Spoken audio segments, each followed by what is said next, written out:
السلام علیکم ورحمۃ اللہ تعالی وبرکاتہ نحمدہ ونصلی علی رسولہ الکریم اما بعد۔ آج جمعہ کا دن ہے اور شعبان المعظم کی 29 تاریخ ہے۔ آج کے دن ہم انشاءاللہ رمضان کا چاند دیکھنے کا اہتمام کریں گے، اور قوی گمان یہی ہے کہ آج چاند ہو جائے گا، اور انشاءاللہ آج ہم سب تراویح پڑھیں گے اور کل انشاءاللہ ہم سب روزہ رکھیں گے۔ اللہ تعالیٰ اس رمضان المبارک کو ہم سب کے لیے خیر و فلاح کا ذریعہ بنائے، ہم سب کے لیے برکت کا ذریعہ بنائے۔ اللہ تعالیٰ ہم سب کی اصلاح اس مہینے کے ذریعے سے کرا دے عافیت کے ساتھ، اس کی ہم سب دعا کرتے ہیں۔ رمضان المبارک ایک مہمان کی طرح ہے پوری امت کے لیے، اور جب کسی کے گھر میں کوئی مہمان آتا ہے تو اس کی استقبال کی تیاریاں کی جاتی ہیں، اس کے لیے گھر کی صفائی کی جاتی ہے، کھانوں کا پرتکلف اہتمام کیا جاتا ہے، اور اسی طریقے سے نہ جانے کیا کیا کیا جاتا ہے۔ حضرت عبداللہ بن مسعود رضی اللہ تعالیٰ عنہ فرماتے ہیں کہ میرے دل کے نزدیک سب سے زیادہ خفیف اور سب سے زیادہ محبت کے قابل مہمان ہے۔ کیونکہ وہ گھر میں تو میرے آتا ہے لیکن اپنی روزی اپنے ساتھ لے کر آتا ہے، اس کی روزی اللہ کے ذمہ ہوتی ہے، اللہ تعالیٰ پہلے ہی روزی بھیج دیتا ہے۔ تیسری بات فرماتے ہیں کہ مہمان گھر سے واپس جاتا ہے اور گھر والوں کے جو گناہ ہیں وہ اپنے ساتھ لے کر چلا جاتا ہے، اس کی تھوڑی سی خاطرداری کرنے کی وجہ سے اللہ تبارک و تعالیٰ پورے گھر والوں کے گناہ معاف کر دیتے ہیں۔ تو یہ تو ہے ایک انسان جو کسی کے گھر پہ مہمان جائے اس کی فضیلت ہے۔ تو یہ ہے زمانی مہمان۔ رمضان المبارک پوری امت کا مہمان ہے، اس کے آنے سے پہلے ہم سب کو تیاری کرنے کا باضابطہ حکم ہے۔ تیاری کس طریقے سے کی جائے گی؟ جس طریقے سے کوئی بندہ مہمان کسی کے گھر پہ جاتا ہے تو اس کے لیے گھر کی صفائی کی جاتی ہے، بیڈ روم صاف کیا جاتا ہے، اسی طریقے سے پرتکلف کھانوں کا اہتمام ہوتا ہے۔ بالکل اسی طریقے سے ہم رمضان المبارک کے آنے سے پہلے اپنے دل کا گھر صاف کریں۔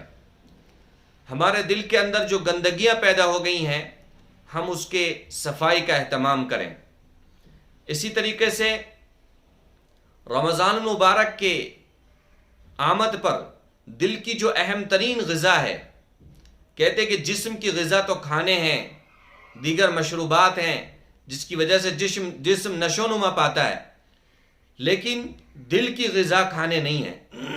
دل کی غذا اللہ تعالیٰ کا ذکر ہے، قرآن کریم کی تلاوت ہے، نمازیں ہیں، اللہ کے احکام پر اپنے ساری ضرورتوں کو قربان کر دینا ہے۔ یہ ساری کی ساری چیزیں ذکر اللہ دل کی غذا کے اندر آتی ہیں۔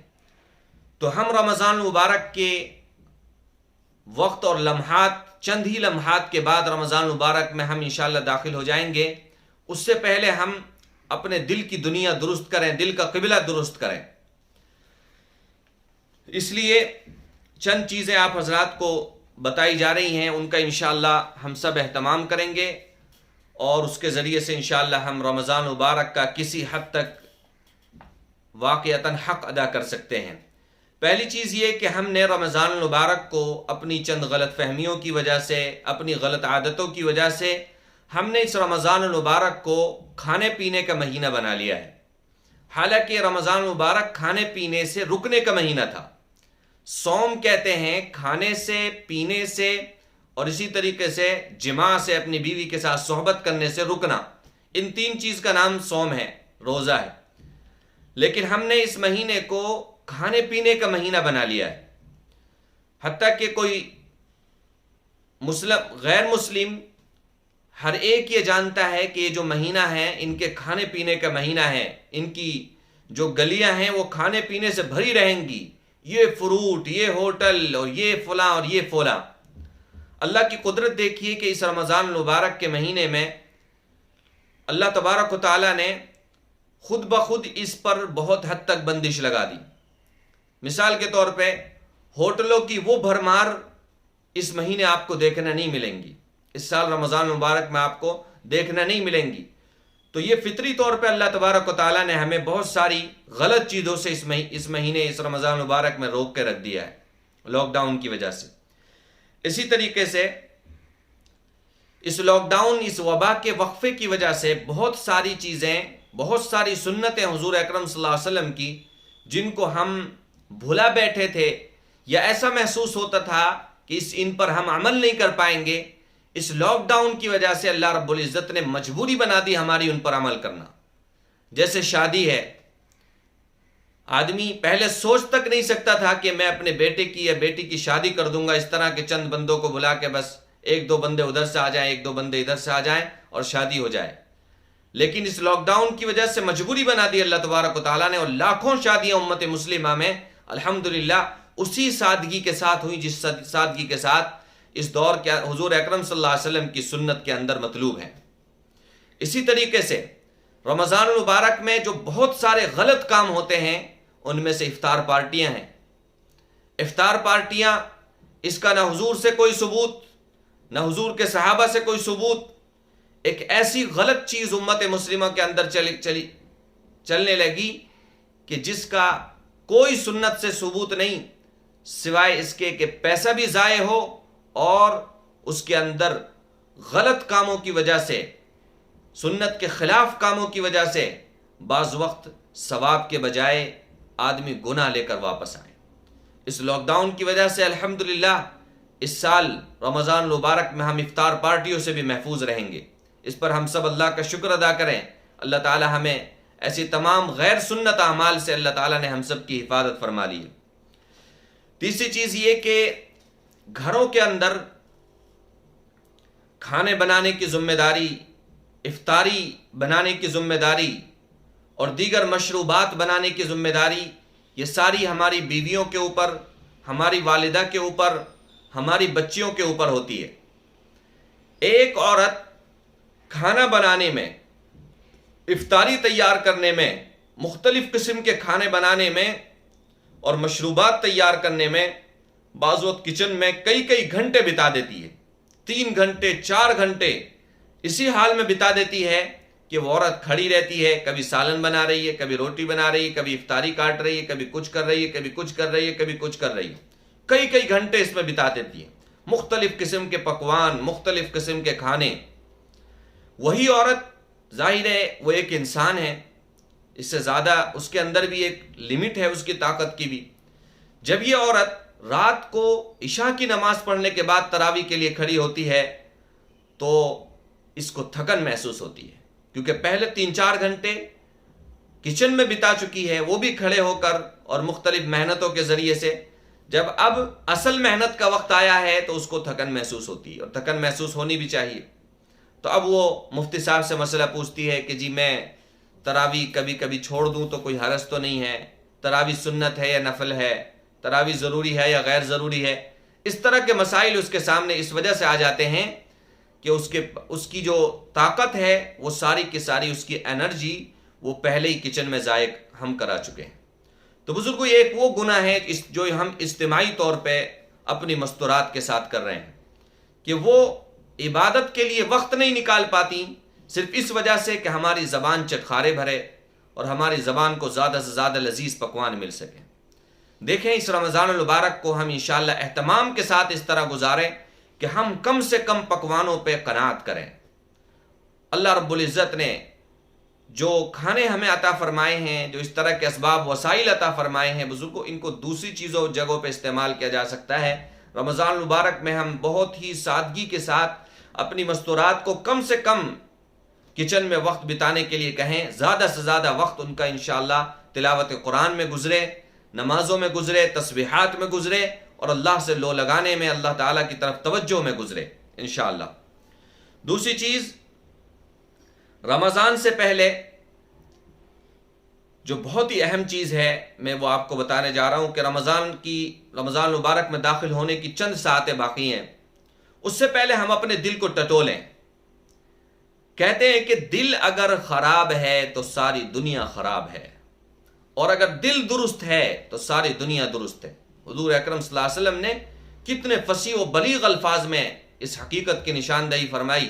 اللہ کے نبی صلی اللہ علیہ وسلم فرمایا الا وان فی الجسد لمضغہ، جسم کے اندر ایک گوشت کا لوتھڑا ہے، اذا صلحت صلح السائر صلح الجسد کلہ، جب وہ گوشت کا لوتھڑا کسی کا صحیح رہتا ہے تو باڈی کی ہر چیز اس کی درست رہتی ہے، ہر عمل اس کا صحیح ہوتا ہے، اس کی آنکھ بھی صحیح دیکھتی ہے، اس کی زبان بھی صحیح بولتی ہے، اس کا کان بھی صحیح سنتا ہے، اور اس کا ہر عضو صحیح کام کرتا ہے. وَإِذَا فَسَدَتْ فَسَدَ الْجَسَدُ كُلُّهُ، اور جس کا وہ گوشت کا لوتھڑا ہی خراب ہوتا ہے تو اس کے جسم کا ہر عضو خراب ہو جاتا ہے، حتیٰ کہ اس کی کان غلط سنتے ہیں، اس کی آنکھ غلط دیکھتی ہے، اس کی زبان غلط استعمال ہوتی ہے، اس کا ہر انگ غلط استعمال ہوتا ہے. الا وہی القلب، وہ گوشت کا لوتھڑا کیا ہے؟ وہ انسان کا دل ہے.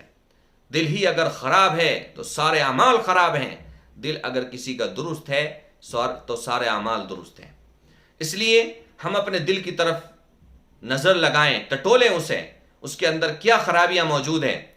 سب سے بڑی خرابی جو رمضان المبارک میں ظاہر ہوتی ہے لوگوں کے اندر، وہ ہے ریا کی خرابی، دکھاوا.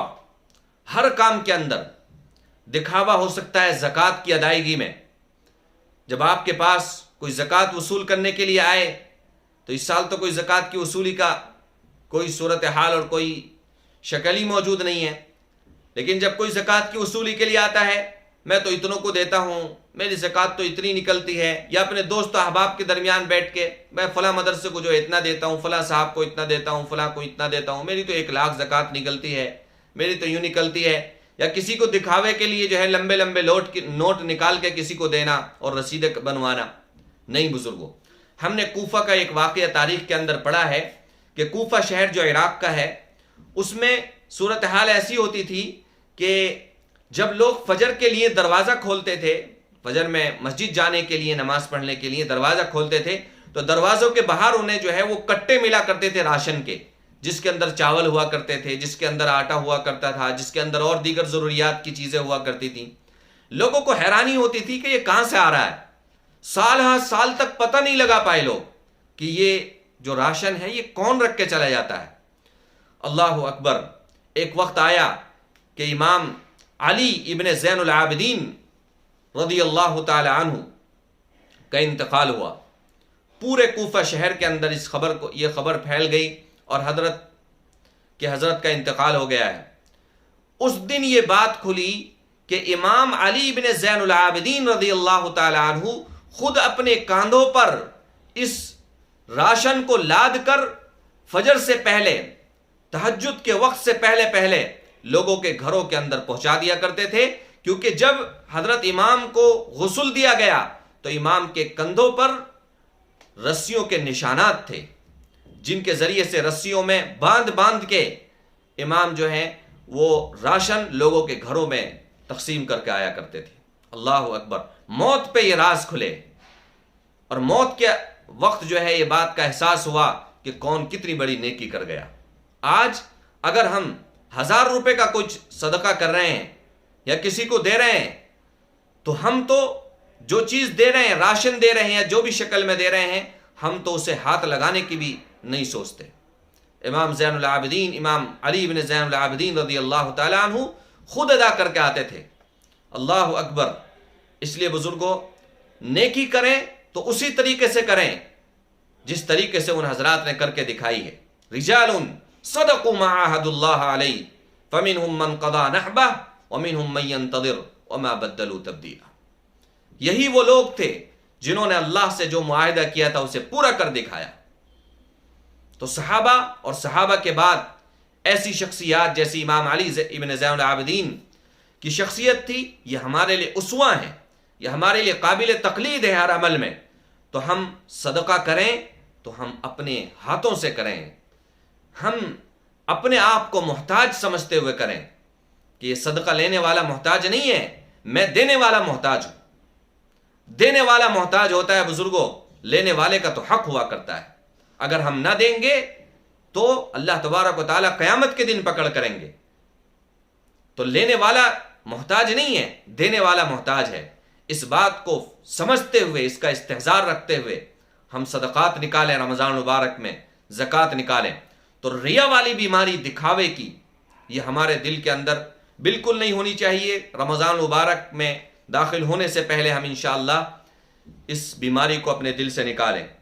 دوسری چیز، رمضان المبارک سے پہلے بعض وقت ہمارے دل کے اندر دوسروں کی برائیاں تلاش کرنا، دوسروں کی عیب جوئی کرنا، دوسروں پر تنقیدیں کرنا، دوسروں کے عیب ظاہر کرنا، یہ ساری بیماری بعض وقت ہمارے دلوں کے اندر ہوتی ہے۔ اور جب ہم 4 بندوں کے پاس بیٹھتے ہیں تو ہمارے سامنے اپنے عیوب نہیں ہوا کرتے بلکہ دوسروں کے عیوب ہوا کرتے ہیں۔